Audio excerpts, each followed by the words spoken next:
क्या आप जानते हैं कि महाभारत में एक ऐसी वॉरियर थी जो अर्जुन से भी ज्यादा पावरफुल थी, लेकिन उसका नाम हिस्ट्री से डेलिबरेटली मिटा दिया गया? या फिर उस राक्षस का जिसने अपनी बेटी को शिवा को समर्पण कर दिया ताकि दुनिया बच सके? हिंदू माइथोलॉजी के पेजेस में ऐसी कहानियां छुपी हैं जो आपने कभी सुनी नहीं और शायद सुननी भी नहीं चाहिए थी। तो फिर ये सवाल उठता है, आखिर क्यों छुपाई गई ये कहानियां? क्या इनमें ऐसी सच्चाई है जो हमारी सोच को हिला दे? नमस्कार दोस्तों, आज हम लेकर आए हैं हिंदू माइथोलॉजी की वो कहानियां जो सेंचुरीज से अनकहे रह गई हैं। जब भी हम अपने पुराणों और इतिहास की बात करते हैं, हम वही स्टोरी सुनते हैं, राम का लंका विजय, कृष्णा की लीला या पांडवों की महाभारत। लेकिन इन ग्रैंड नैरेटिव्स के बीच में कुछ कैरेक्टर्स और कहानियां इतनी पावरफुल थीं कि उन्हें डेलिबरेटली बैकग्राउंड में डाल दिया गया, क्योंकि ये कहानियां अनकंफर्टेबल क्वेश्चंस उठाती हैं, ये जेंडर रोल्स को चैलेंज करती हैं, ये मोरालिटी को ग्रे एरिया में ले जाती हैं, और शायद इसीलिए जनरेशन बाय जनरेशन ये कहानियां स्लोली फेड हो गई। आज का एपिसोड थोड़ा अलग होगा, थोड़ा डार्कर, थोड़ा ज्यादा रियल,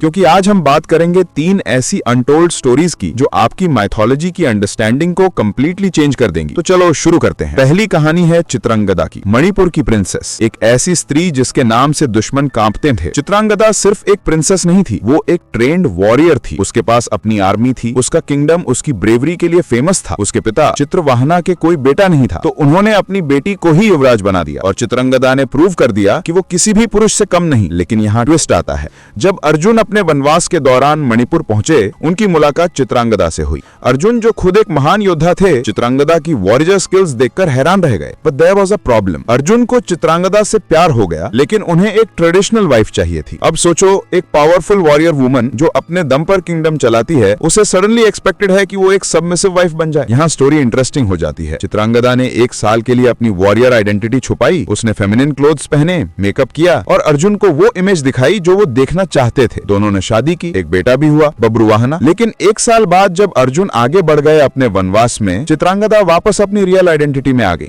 उसने अपने बेटे को वॉरियर ट्रेनिंग दी, उसने अपना किंगडम संभाला, और सबसे इंटरेस्टिंग बात ये कि जब ईयर्स बाद अर्जुन वापस आए और उनका अपने ही बेटे बब्रुवाहन से युद्ध हुआ, तो चित्रांगदा ने अपने बेटे का साथ दिया, अर्जुन का नहीं। ये कहानी हमें क्या सिखाती है कि एक पावरफुल वुमन को सोसाइटी के एक्सपेक्टेशंस के सामने झुकना पड़ा, कि उसकी रियल आइडेंटिटी को अनएक्सेप्टेबल माना गया, और इसीलिए ये कहानी मेन स्ट्रीम माइथोलॉजी में उतनी पॉपुलर नहीं है, क्योंकि ये अनकंफर्टेबल क्वेश्चंस उठाती हैं जेंडर रोल्स पर। दूसरी कहानी है बलि की, वो राक्षस राजा जिसको हम विलेन की तरह देखते हैं, लेकिन ट्रुथ बहुत डिफरेंट है। बलि जो प्रहलाद का पकोता था, एक एक्सट्रीमली पावरफुल और धार्मिक राजा था। हाँ, वो असुर था, लेकिन उसका रूल इतना जस्ट और प्रॉस्पेरस था कि उसके समय में प्रजा बहुत खुश थी। कोई पॉवर्टी नहीं, कोई इनजस्टिस नहीं। बलि इतना जेनरस था कि वो किसी भी ब्राह्मण को कुछ भी दे देता था जो वो मांगते थे। लेकिन प्रॉब्लम ये थी कि बलि इतना पावरफुल हो गया कि देवतास को थ्रेट फील होने लगा। तो विष्णु ने वामन अवतार लिया, एक छोटे ब्राह्मण बॉय का रूप। सबको पता है कि क्या हुआ। वामन ने 3 पांव जमीन मांगी, बलि ने हाँ कहा। वामन ने विश्वरूप लिया और 2 पगों में एंटायर यूनिवर्स नाप लिया। तीसरे पगों के लिए कुछ बचा नहीं।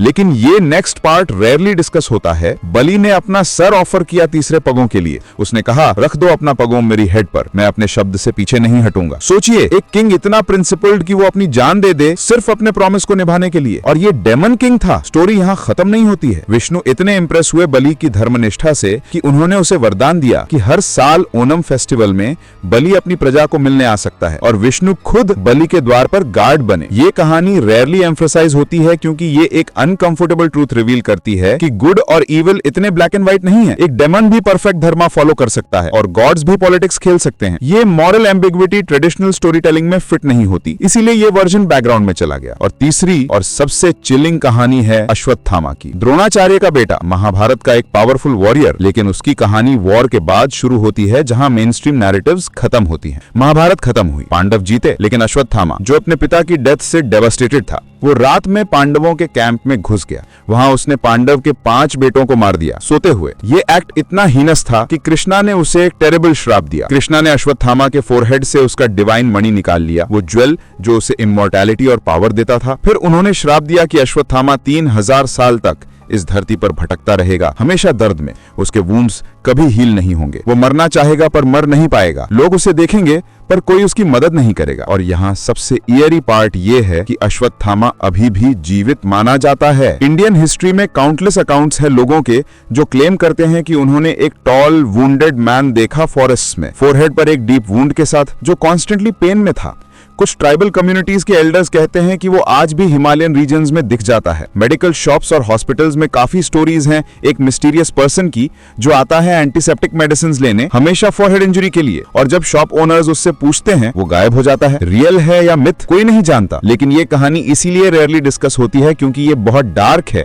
ये बताती है कि रिवेंज की कोई एक्सपायरी डेट नहीं होती। ये बताती है कि एक मोमेंट की गलती आपको इटर्नली हॉन्ट कर सकती है। तो ये थी 3 अनटोल्ड स्टोरीज हिंदू माइथोलॉजी से। चित्रांगदा ने हमें दिखाया कि पावरफुल वुमेन की आइडेंटिटीज को सप्रेस किया गया। बलि ने हमें याद दिलाया कि धर्म डेमन्स में भी हो सकता है, और अश्वत्थामा ने हमें डराया कि कुछ कर्सेस इतने पावरफुल हैं कि वो टाइम को ट्रांसेंड कर जाते हैं। ये कहानियां इसलिए नहीं सुनाई जाती क्योंकि ये कंफर्टेबल नहीं है। ये सिंपल हीरो विलन नैरेटिव को ब्लर कर देती हैं। ये क्वेश्चंस उठाती हैं जो हम अवॉइड करते हैं, लेकिन शायद यही असली वैल्यू है माइथोलॉजी की। अनकंफर्टेबल ट्रुथ्स को एक्सप्लोर करना, ग्रे एरियाज को एक्सेप्ट करना, और ये समझना कि हर स्टोरी के बहुत सारे वर्जन्स होते हैं। अगर आपको ये स्टोरीज पसंद आई तो लाइक करें, शेयर करें और सब्सक्राइब जरूर करें, क्योंकि हम और भी ऐसी अनटोल्ड स्टोरीज लाते रहेंगे जो आपकी सोच को चैलेंज करेंगी।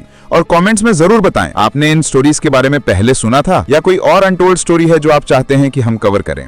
मिलते हैं नेक्स्ट एपिसोड में एक नई अनटोल्ड स्टोरी के साथ। जय हिंद, जय भारत।